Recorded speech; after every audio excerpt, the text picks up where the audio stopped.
Halo, kembali lagi di channel Onggrong. Kali ini saya akan membahas tentang penjilat. Penjilat merupakan orang yang suka mencari jalan pintas, suka mencari jalan instan untuk memperoleh keuntungan atau untuk mendapatkan keuntungan.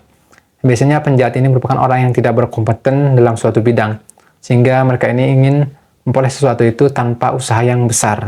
Kita bisa menemukan penjilat ini bisa ada di tempat kerja, ada di perusahaan-perusahaan, ataupun mungkin ada di sebuah pemerintahan, dengan tujuan mungkin untuk mendapatkan kedudukan, posisi, atau untuk mendapatkan jabatan penting gitu. Nah, keberadaan penjilat ini sebenarnya bisa berpengaruh buruk terhadap diri kita mungkin yang berada selingkungan dengan mereka, karena bisa saja di kemudian hari mereka ini akan bisa menggeser posisi penting kita di sebuah institusi.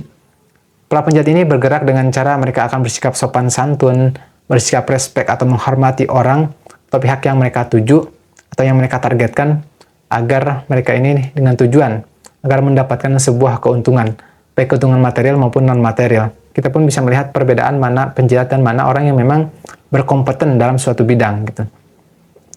Penjilat ini merupakan orang yang dalam hal apapun itu menggunakan cara apapun tanpa memperhatikan etika, tanpa memperhatikan kepantasan, ataupun tanpa memperhatikan nilai sosial.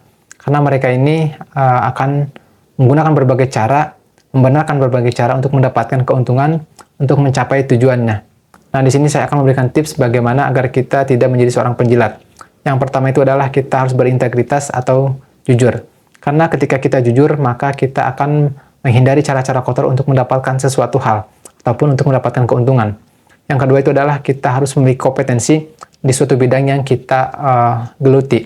Karena ketika kita memiliki kompetensi, maka kita akan cenderung menggunakan cara-cara yang bersih istilahnya. Kita akan menawarkan kemampuan kita agar kita bisa mendapatkan sebuah posisi ataupun sebuah jabatan di sebuah institusi tanpa harus menggunakan cara-cara kotor ataupun cara-cara yang tidak beretika. Yang ketiga itu adalah bertanggung jawab, yang mana kita bisa amanah dalam sebuah pekerjaan tanpa mengabaikan tanggung jawab kita gitu. Yang keempat itu adalah kita harus profesional. Kita harus menjunjung tinggi nilai profesionalisme.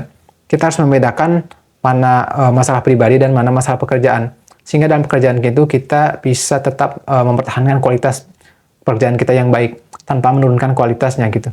Kita tahu bahwa pekerjaan kita itu merupakan tugas kita yang tidak boleh dicampurkan dengan kehidupan pribadi kita gitu. Nah, jika kalian bisa menerapkan keempat tips tadi, kalian di masa depan tidak akan menjadi seorang penjilat. Karena seorang penjilat itu tidak memiliki kriteria yang tadi saya sebutkan. Tidak berintegritas, kurang berkompeten, tidak bertanggung jawab, dan tidak profesional dalam pekerjaannya. Oke, mungkin itu saja yang bisa saya sampaikan untuk kesempatan kali ini. Terima kasih buat kalian yang sudah nonton video ini sampai selesai. Jangan lupa like dan subscribe YouTube channel ini. Sampai bertemu di video selanjutnya.